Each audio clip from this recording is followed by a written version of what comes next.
But even in the Christian mythology, I love that Mary Magdalene was the first one to see Jesus on the road. That's interesting to me. It wasn't his mother, it wasn't any of the male disciples, it was a woman who so loved him.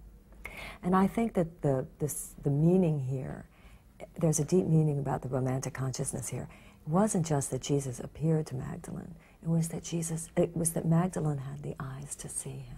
And that it was because of intimacy and relationship. Well, I'm not even going there, right. But I'm saying that the level on which she loved him and so adored him made it possible for her to see his resurrected body. Mm-hmm. And I think that that's what deep love does. I'm able to see the beauty in you even when you've made a mistake today.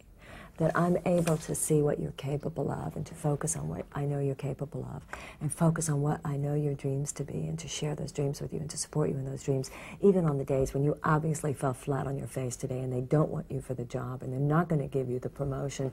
I want to be the person today who still believes in your strength, even though you spent the entire day around people who concentrated on your inadequacies. Mm-hmm. That, to me, is love. And that is a spiritual, mental, emotional, personal strength that I develop in myself to refuse to see you as other people might have chosen to see you today.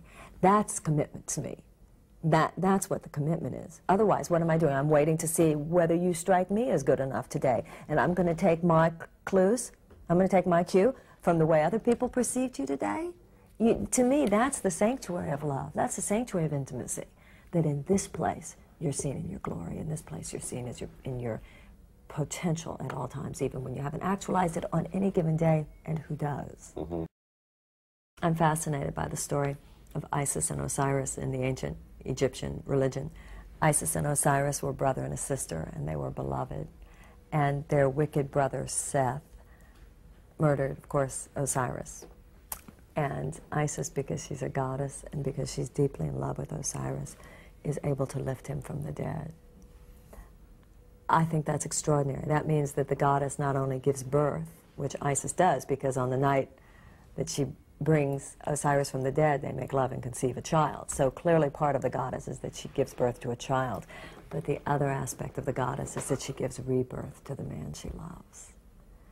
And I think the whole notion of God and goddess is really a description of the sacred domains within all men and women.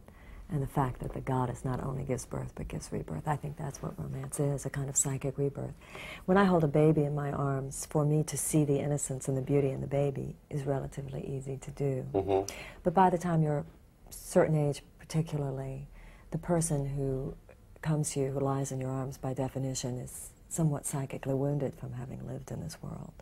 And to be able to give birth, to give rebirth to their own self-confidence and their own belief in themselves and their own strength and glory, because you see what others might not see, to me is as sacred a birth process as the material, and in some ways takes more strength and musculature. I mean, to give birth to a physical child, mm-hmm. I mean, you have to labor, but it wasn't that hard to conceive necessarily. But to give birth emotionally like that, there's a lot of skill that's demanded, and it's skill that we work on. That's really part of the point of the book, that you work on this. Marianne Williamson, I want to thank you very much for joining me. It's been a real pleasure. Thank you. Thank you for having me. Thank you.